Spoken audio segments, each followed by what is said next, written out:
L'industrie de l'IA est sous le choc, des mouvements majeurs viennent d'avoir lieu et tout va changer. Attendez-vous à beaucoup de mouvements dans les prochains jours. xAI, l'entreprise IA de Elon Musk, va être dissoute dans SpaceX et elle n'existera plus. Ensuite, dans la foulée, Elon Musk annonce un investissement vraiment majeur dans Anthropic, l'entreprise qui est derrière Claude. L'empire de Musk est en train de se ranger derrière Claude. Et pour tout vous dire, l'autre jour j'étais en train de scroller tranquillement sur X à la recherche de news IA comme d'habitude et je suis tombé sur un tweet que je pensais ne jamais voir un jour. En réalité, Elon Musk vient littéralement de sauver Anthropic. C'est assez étrange et assez fou parce que Elon Musk dirige aussi une entreprise IA concurrente avec xAI et il a été l'un des critiques les plus virulents envers Anthropic et leur IA Claude. Alors tout ça, on va en parler parce que cette phrase n'aurait eu aucun sens il y a 3 mois. La bombe dans le monde de l'IA, c'est que le 6 mai 2026, Anthropic a annoncé un partenariat avec SpaceX pour utiliser, écoutez bien, l'intégralité de la capacité du data center Colossus One à Memphis. Plus de 220 000 cartes graphiques Nvidia, 300 MW de puissance de calcul. Quand je dis l'intégralité, c'est bien ça, hein, chaque puce, chaque watt, tout pour Anthropic. Rappelez-vous de la vidéo dédiée que j'ai sortie sur cette chaîne à propos de ce supercalculateur Colossus One. C'était le monstre ultime pour le monde de l'IA. Alors très concrètement, résultat immédiat pour Claude, les quotas de Claude Code sont doublés, la restriction aux heures de pointe est supprimée et les limites API sont multipliées. Bon, alors pour ceux qui, comme moi, utilisent Claude au quotidien, c'est un vrai soulagement. Mais pour comprendre pourquoi ce deal est aussi fascinant, il faut revenir 2 petites secondes en arrière. Dario Amodei avait fait un pari il y a quelques années, un pari plutôt conservateur. Plutôt que de foncer tête baissée dans l'acquisition de cartes graphiques, de GPU comme OpenAI l'a fait, il a décidé de limiter les dépenses d'infrastructure. Sa logique était assez simple en réalité. Si la demande en IA n'accélérait pas au rythme espéré, eh bien Anthropic risquait de couler sous le poids de son propre matériel, littéralement parce qu'ils auraient acquis trop de cartes graphiques. OpenAI, à l'inverse, a emprunté des milliards justement pour acheter chaque puce disponible du marché à l'époque. Eux, ils ont misé sur juste l'explosion de la demande. Sur le papier, le pari de Dario, c'est pas idiot comme raisonnement. On a déjà vu ce film.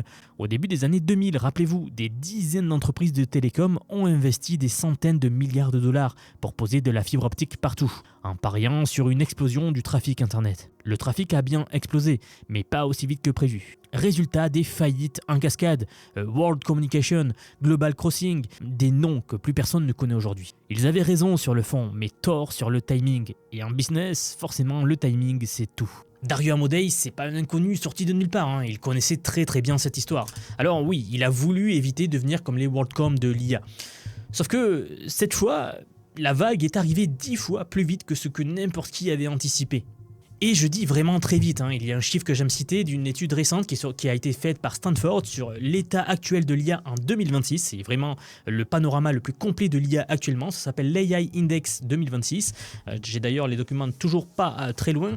Dans cette étude, en fait, il montre que l'IA a été adoptée à 53% dans le monde entier. C'est-à-dire que c'est la technologie qui a été adoptée par l'humanité le plus vite de toute l'histoire. Pour rappel, ou si vous ne le saviez pas, l'ordinateur personnel avait mis 20 ans pour atteindre un taux d'adoption supérieur à 50%. Internet avait mis environ 7 à 10 ans en fonction des études que l'on regarde. Et le smartphone qui avait mis 7 ans. Là, on est à 50% en seulement 3 ans. L'IA, c'est tout simplement la technologie qui s'est développée le plus rapidement. À tous ceux qui disent que c'est une bulle, il suffit de regarder les chiffres. Au lieu d'éviter la catastrophe, il s'est retrouvé avec le problème inverse en réalité. Pas assez d'infrastructures pour absorber un tsunami de demandes. Alors pour revenir à Dario Amodei, suite à son pari, quelques temps plus tard, la demande en IA a explosé beaucoup plus rapidement que prévu. Sur ce coup-ci, avantage pour OpenAI. Le pari conservateur de Dario s'est retourné contre lui, et assez violemment en réalité. À quel point, eh bien, il l'a dit lui-même sur scène lors de la Developer Conference d'Anthropic il y a peu à San Francisco, le jour de l'annonce du deal justement. Anthropic avait planifié une croissance de 10 fois en 2026. La croissance réelle au premier trimestre 2026, en base annualisée, était de 80 fois. Mesurez bien ce que cela signifie. Vous savez, quand Apple a lancé l'iPhone en 2007, Steve Jobs espérait vendre 10 millions d'unités la première année. Ils en ont vendu 6 millions. Un succès historique, mais techniquement en dessous des projections. Quand Netflix est passé au streaming, la croissance des abonnés a dépassé les attentes de 30 pour arriver à 40%. Là, nous avons Anthropic qui avait planifié 10 fois de croissance et s'est pris en 80 fois. C'est un ratio qu'on n'a jamais vu dans l'histoire de la tech. Donc, en gros, trop grossir trop vite, ça met aussi en péril les boîtes, vous voyez. Cela raconte en fait quelque chose de profond sur la nature de ce qui est en train de se passer. L'adoption de l'IA, ce n'est pas une courbe qui monte gentiment. C'est un barrage qui était retenu et qui cède d'un coup. La demande était contenue, comprimée. J'aime bien l'image du barrage. Et dès que les outils ont atteint un seuil de qualité suffisant, tout s'est déversé d'un coup. C'est précisément pour ça qu'Anthropic s'est retrouvé dans une situation aussi critique côté infrastructure. Ils avaient beaucoup trop de demandes pour les cartes graphiques qu'ils possédaient, donc ils ne pouvaient plus faire tourner leur modèle comme ils voulaient. Les bénéfices annuels ont dépassé les 30 milliards de dollars contre 9 milliards fin 2026.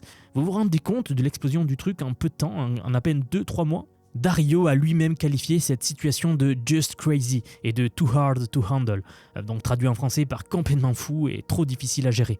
Claude Code a atteint 1 milliard de dollars de revenus annualisés en 6 mois. Plus de 1000 entreprises dépensent désormais plus d'1 million par an sur les services de Claude. Goldman Sachs, Visa, Citigroup, AIG, bref, 40% des 50 plus gros clients d'Anthropic sont des institutions financières. La demande était là, l'infrastructure, non. Et ça, les utilisateurs l'ont senti. Vous avez forcément dû le sentir il y a peu si vous utilisez Claude. Ça a fait scandale d'ailleurs sur les réseaux sociaux.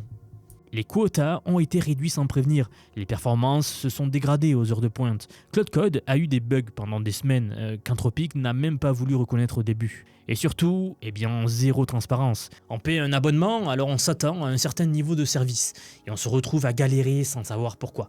Forcément, une partie de la communauté a fini par craquer et annuler l'abonnement. Ce qui est frustrant, c'est que on parle du meilleur modèle du marché actuellement. Mais à quoi ça sert d'avoir le meilleur modèle si on est incapable de s'en servir correctement? C'est comme si le meilleur restaurant de votre ville vous disait « Désolé, on n'a plus de place, un soir sur 2, voyez-vous ». Bon, sauf que là, le problème, c'est pas un manque de chance. C'est un choix. Dario Amodei a volontairement freiné les investissements en infrastructure de Anthropic. Et ça lui est revenu en pleine figure, tout simplement. Donc, voilà où on en était. Anthropic qui étouffait, littéralement. Et c'est là justement qu'arrive, tenez-vous bien, Elon Musk, la dernière personne au monde qu'on aurait imaginé venir à leur rescousse. Pour bien comprendre à quel point cela est absurde, il faut se souvenir de ce que Elon lui-même disait sur Anthropic il y a à peine 3 mois. Sur X, il écrivait la chose suivante, je vais citer, il disait « Y a-t-il une compagnie plus hypocrite que Anthropic ?» Et en février, il disait aussi « Anthropic déteste la civilisation occidentale ». Et quand quelqu'un lui a fait remarquer que XAI aussi entraînait ses modèles sur des données du web, il a répondu, je cite encore une fois, « Ouais, sauf que nous, on n'est pas ultra suffisant, moralisateur et hypocrite à ce sujet comme Anthropic l'est. » Et celui que je préfère, il disait, « Anthropic deviendra misanthropique, le destin pousse l'ironie à son maximum. » Voilà le niveau d'hostilité qui régnait entre Elon Musk et Anthropic. C'est justement dans ce contexte que le 6 mai, le même homme, écrit « Toutes les personnes que j'ai rencontrées étaient extrêmement compétentes et se souciaient sincèrement de faire ce qui était juste. » C'est le choc dans l'industrie de l'IA. Personnellement, je suis convaincu que chaque mot de ce tweet lui a coûté physiquement. Mais alors pourquoi? Pourquoi donner tout Colossus 1 à un type que l'on insultait publiquement 3 mois plus tôt?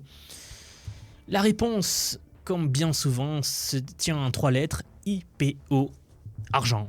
SpaceX a déposé un S1 confidentiel le 1er avril 2026 et l'introduction en bourse est prévue possiblement dès juin, avec une valorisation visée entre 1750 et 2000 milliards de dollars. Je vous renvoie vers la vidéo qu'on a dédiée justement à ce sujet de la valorisation de SpaceX et de son entrée en bourse il y a peu sur la chaîne. Nous parlons de la plus grosse IPO, la plus grosse entrée en bourse de l'histoire. Et pour justifier un chiffre pareil devant les investisseurs, SpaceX a forcément besoin de prouver que son infrastructure ne fait pas que coûter de l'argent, mais qu'au contraire, elle en rapporte.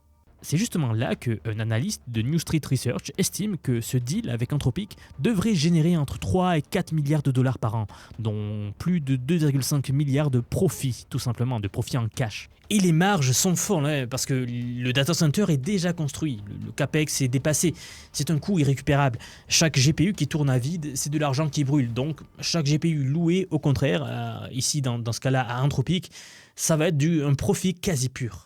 Justement, ces cartes graphiques, ces GPU tournaient à vide. XAI, donc la startup d'IA d'Elon Musk, n'utilisait que 11% de la capacité de son parc de puces. 11%.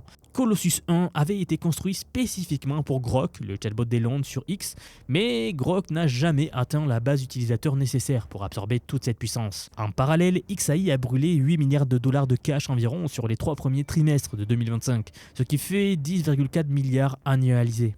11 des 12 cofondateurs originaux ont quitté le navire. Il ne reste littéralement qu'Elon Musk. Le jour même de l'annonce du deal avec Anthropic, il tweet que XAI sera dissous en tant qu'entreprise séparée pour devenir SpaceX AI, donc une branche de SpaceX. Fin de XAI. Absorption complète par SpaceX. Le timing, évidemment, ce n'est pas un hasard.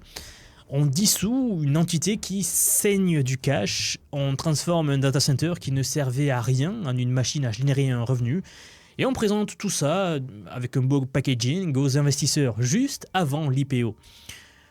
Si vous voulez mon avis, tout ça c'est chirurgical. Elon Musk l'a d'ailleurs reconnu sans détour. Il dit que XAI n'a pas été bien conçu dès le départ. Il a fait le parallèle avec Tesla qui à l'époque avait aussi dû tout reprendre de zéro sur son système de conduite autonome pour passer à un réseau neuronal end-to-end. L'idée c'est que SpaceX AI va reconstruire Grok sur Colossus 2, le nouveau supercalculateur, pendant qu'Anthropic fait tourner Claude sur Colossus 1. Sur le papier tout le monde y gagne, mais il y a un autre angle à prendre en compte, qui est un peu plus personnel cette fois-ci, peut-être même plus mesquin. Pendant qu'Elon Musk signait ce deal avec Anthropic, il passait ses journées dans un tribunal fédéral pour son procès contre OpenAI, littéralement au même moment. 3 jours de témoignages, des échanges très tendus avec les avocats d'Allman. Nous avons appris que 2 jours avant le début de ce procès-là, Elon Musk avait envoyé un message privé à Greg Brockman, le vice-directeur chez OpenAI, un des fondateurs d'OpenAI qui a fondé OpenAI avec Elon Musk et Sam Altman. Il lui a envoyé un message pour sonder un règlement à l'amiable. Brockman a proposé que les 2 parties abandonnent leurs plaintes respectives et qu'on passe à autre chose. La réponse d'Elon Musk, je cite, il a dit « D'ici la fin de la semaine, Sam et toi serez les hommes les plus détestés d'Amérique. Voilà le climat. » Alors, dans ce contexte, idée Anthropic prend une toute autre dimension, n'est-ce pas? L'ennemi de mon ennemi est mon ami. Dario Amodei et Sam Altman sont concurrents frontaux, donc renforcer Anthropic, c'est affaiblir OpenAI par ricochet. Surtout quand on est en train d'essayer de faire virer Sam Altman de son propre conseil d'administration. Et puis, il y a un détail que personne n'a vraiment relevé. Elon a ajouté dans un tweet séparé que SpaceX se réserve le droit de récupérer l'accès aux ressources de calcul si l'IA d'Anthropic agit de manière susceptible de nuire à l'humanité. Cette clause n'apparaît dans aucun communiqué officiel, on ne sait même pas si elle figure dans le contrat réel en fait, pour tout vous dire. Mais si elle est exécutoire, ça veut dire que Elon Musk vient de s'offrir un levier direct sur l'un des 3 plus gros laboratoires d'IA de la planète, pendant qu'il poursuit l'autre en justice. Avouez que le positionnement est assez remarquable. En 3 mois, nous sommes passés de Anthropic déteste la civilisation occidentale à je leur loue mon supercalculateur mais je garde un interrupteur au cas où. Là, il y a une complication qu'on n'a pas encore abordée et que j'aimerais vous montrer, c'est Cursor. 3 semaines avant le deal Anthropic, SpaceX avait annoncé un partenariat avec Cursor, donc l'outil de coding IA, vous savez, avec une option d'acquisition à 60 milliards. Cursor devait utiliser l'infrastructure de Colossus pour entraîner ses prochains modèles, sauf que Colossus 1, vous le voyez, vient d'être entièrement attribué à Anthropic. Donc Cursor se retrouverait sur Colossus 2, à côté de l'entraînement de Grok, et l'option d'acquisition reste en suspens. Bon, si j'étais les fondateurs de Cursor, je regarderais tout ça avec une certaine nervosité. Bon, ils ont une pénalité de rupture de contrat de 10 milliards, donc c'est pas non plus la catastrophe, mais quand même. Et enfin, il y a aussi un angle politique qu'il ne faut pas ignorer.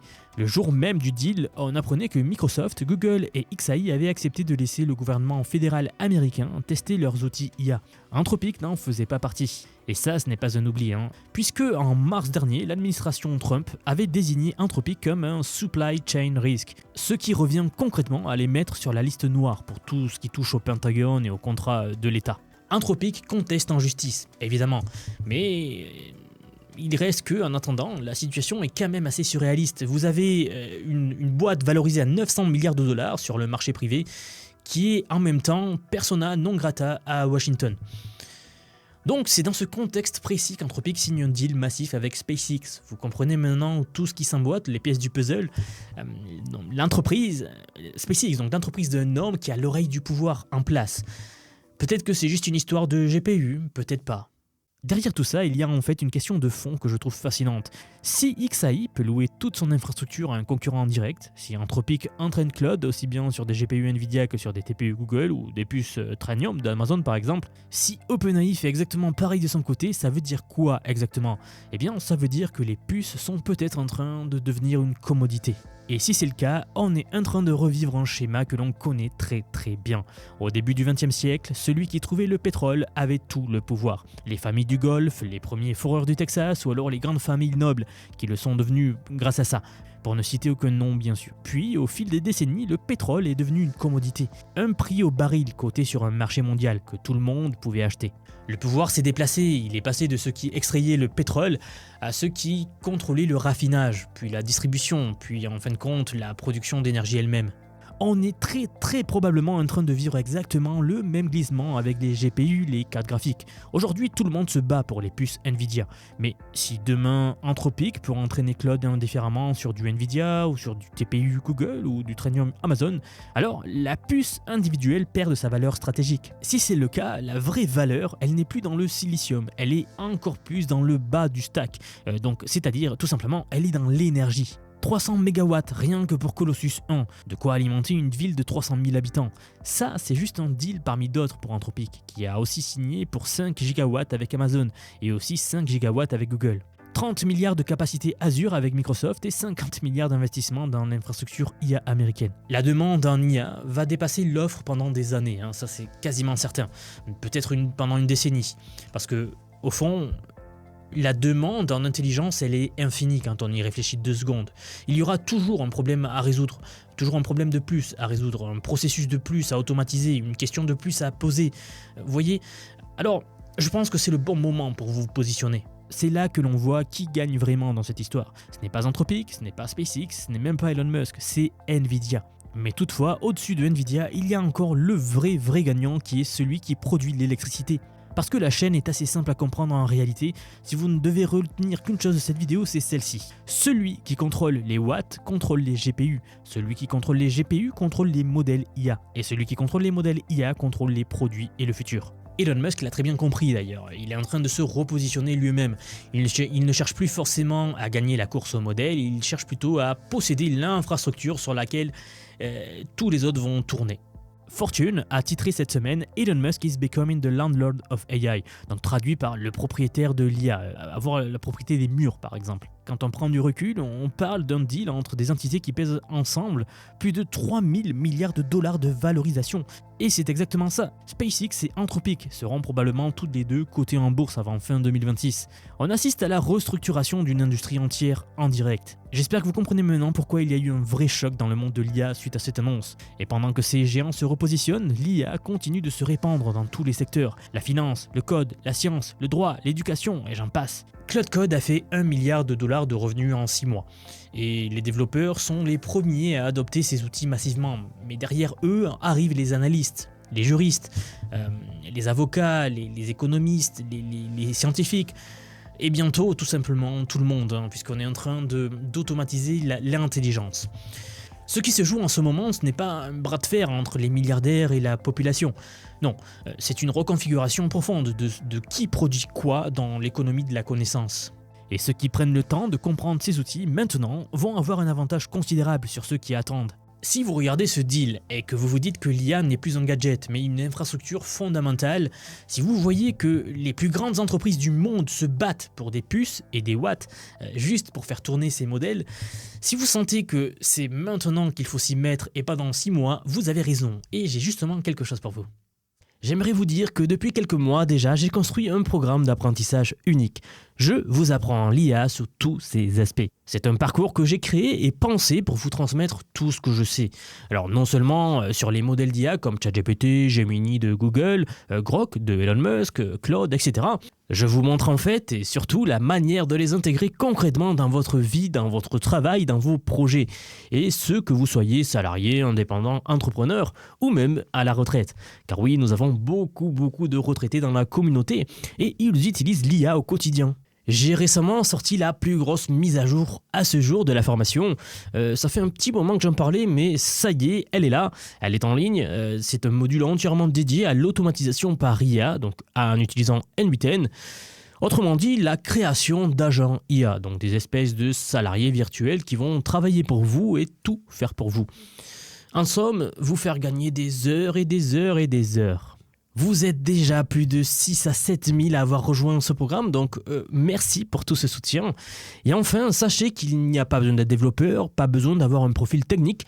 Je vous prends par la main et pas à pas, avec des leçons vidéo claires, des cas concrets pratiques, on voit tout ce qui touche à l'IA. Dernier point, mais pas des moindres bien sûr, si vous nous rejoignez aujourd'hui, vous aurez accès à toutes les évolutions du futur, sans surcoût, accès illimité à vie à tout ce que je veux vous apprendre. Donc aujourd'hui, c'est un paiement unique, ce n'est pas un paiement mensuel, c'est juste un paiement unique et vous aurez accès à vie à toutes les mises à jour que je vais faire en permanence et que je fais en ce moment même d'ailleurs. Donc si cela vous intéresse, vous avez les liens en dessous de la vidéo, donc soit en description, soit en commentaire épinglé pour nous rejoindre. Dans tous les cas, moi, je serai très heureux de vous accueillir dans le programme Vision IA. Si vous êtes encore là, merci d'avoir regardé cette vidéo jusqu'au bout et je vous dis à très vite pour la prochaine vidéo. À bientôt.